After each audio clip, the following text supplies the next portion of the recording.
My name's Heidi Brueckner, and I am an artist that lives and works in Oakland, California.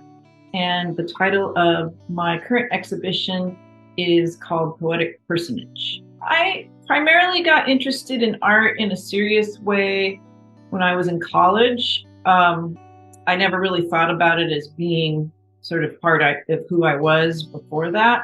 Um, and I was an anthropology major initially, um, and I sort of started getting a little bit more into, say, the art portion of anthropology. And so then I switched to art history and I took a few studio classes because of that requirement.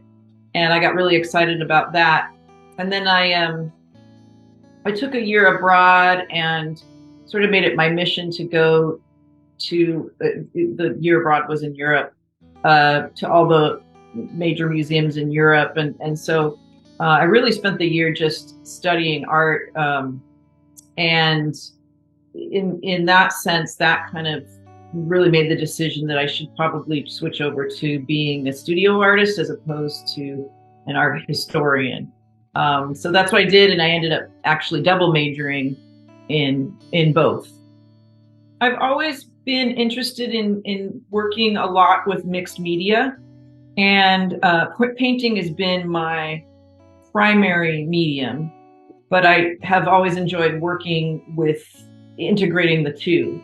And so the substrates started becoming more a part of that mixed media approach pretty much when the pandemic started, and a lot of mail ordering started to happen more than usual. And then also here in California, I think probably where you guys are too, we couldn't bring in recycled paper bags or anything to the grocery stores. So all of that stuff just sort of started piling up. And I thought, well, this is a shame. I don't think I can ever reuse all of this stuff. So I started thinking of how I could use that as the substrate for the work that I was doing. So it kind of naturally flowed into that. And then the bubble mailers were especially interesting in the sense that they had this texture that would show through when you dragged paint across it.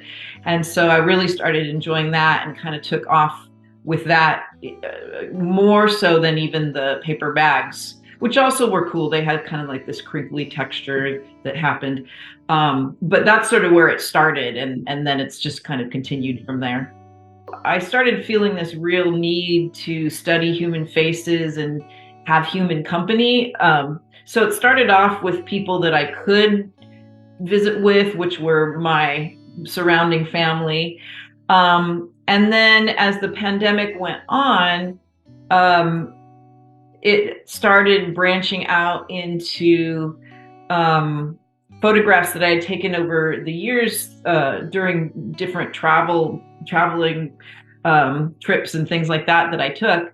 And they were always images that I'd kept around because I thought they were interesting compositionally, or just portraits in themselves were interesting. So it again kind of coincided with the pandemic in that you couldn't travel anywhere or sort of go out much, not on airplanes, not so much anything. And so it was almost like a way of traveling. At first it was sort of a way of visiting and thinking about the people in my life who I was spending tons of time with. Then it started branched out into maybe friends, and then it started branching out into these people that I maybe encountered in my life, but it was sort of a way of traveling. And then it sort of started branching out into even people that I didn't know. So that was sort of the evolution of the series.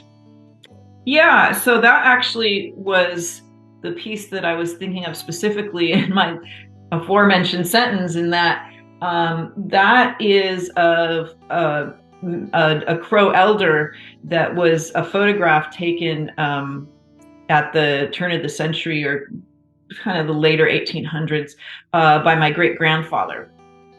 And so that was sort of the specific thing that I was talking about when I said people I didn't know.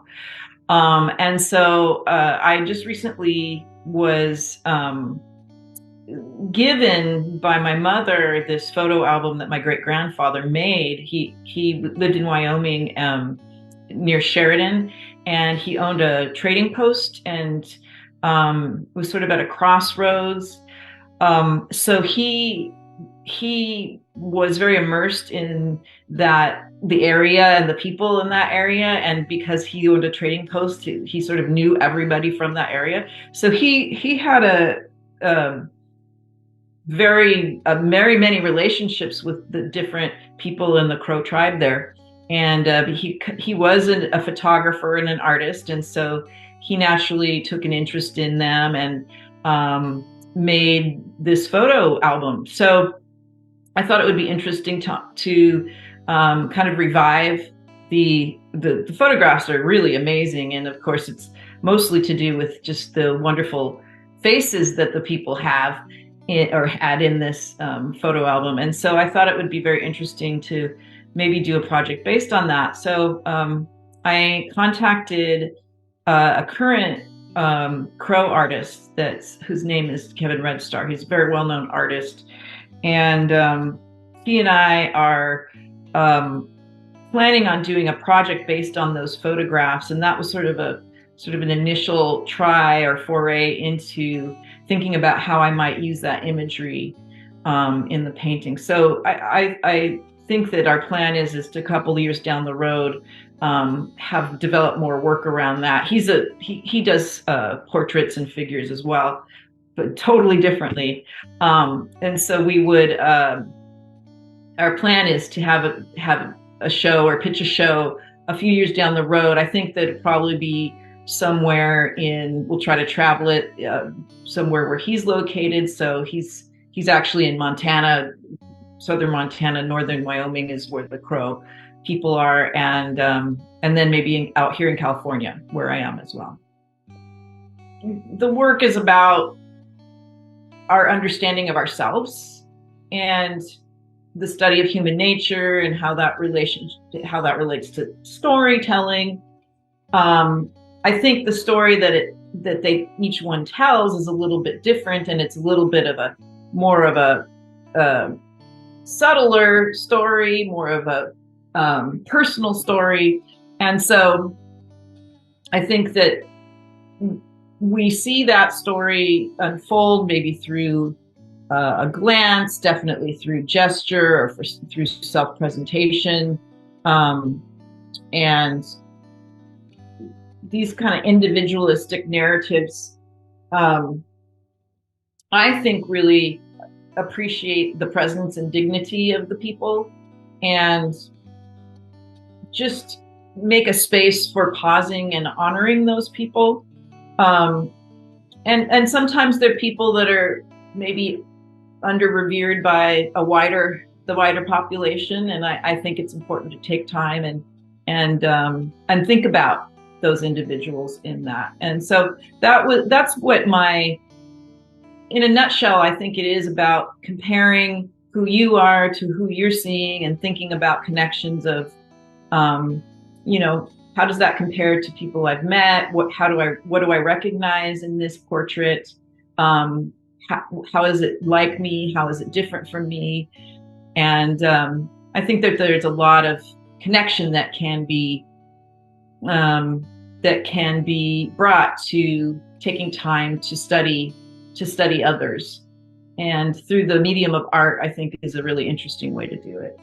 I'm starting to get interested in working with this idea of narrative or storytelling, but with people that I don't personally know or haven't interacted with, and what kinds of questions sort of arise out of that as well. Because again, if you're not, there's probably a difference between making a painting of someone that you know intimately and then someone that you don't know at all. And but again, I think it's the same goal in terms of just, in a way, helping us understand ourselves and the human race, really. I've shown my work a lot. I've shown it in over half the states in America. And I've been in probably over 125 group shows in the last few years. And so my I think I got more interested in just doing a collection of work, doing shows that had a collection of work. So I've been in a lot more small group and solo shows in the past, the recent few years. Um, and so with Crossing Arts, I think I answered an ad that they had in on something online that maybe I saw, and answered their call for solo shows. But then I also kind of checked them out, and I thought that they seemed like a really good organization and very much kind of giving to their community, and that was interesting to me. And also just the kind of work that they showed and the kind of different aspects of their organization I thought were good. So to me, it seemed like a good match. And so I thought, oh, I'll try, I'll go for it and see if it works for them. So luckily it worked out. I haven't been able to see the show physically, but I'm very knowledgeable about the work that is in the show. And from the images that I've been able to see, I thought it really looked very well done.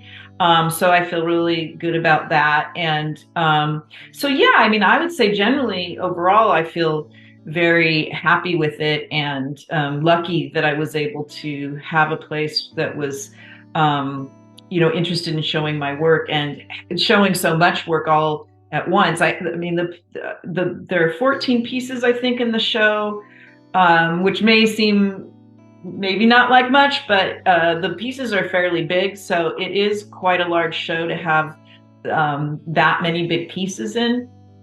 So that was really satisfying too. So yeah, I feel good about it. I am working towards organizing a collaboration with Kevin Redstar, the artist that I mentioned before, and really getting into that project based on my great-grandfather's photographs. I felt like it was also important to invite a Crow artist to be part of that, and again, sort of bringing voice to concerns of and just perhaps thoughts, ideas, culture, whatever, in maybe a more intimate, someone has more intimate knowledge of that. So I thought it was important to do that. One thing that I think would be really interesting, and I'm planning on going to that area, is to perhaps include portraits of present day relatives of some of the people in the photographs. I've been able to find out some information about who they are.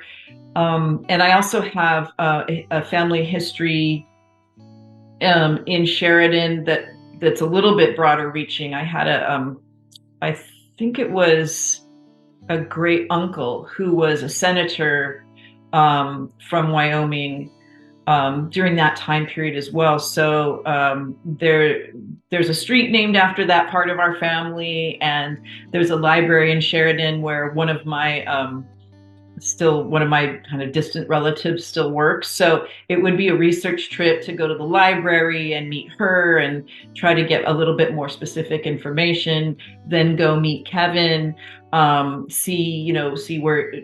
see if he can show me around, maybe introduce me to some people. So it's still in the process of being worked out. And so that's something that's on the horizon. I think also just in general, I'm keeping the current series going. So that's like a little, maybe it's a whole project in itself, but it's also kind of a subset of what I'm already doing. I think it would be probably would be good for me to just stress that I've really enjoyed working with recycled materials on this series, and it's become more and more part of the series.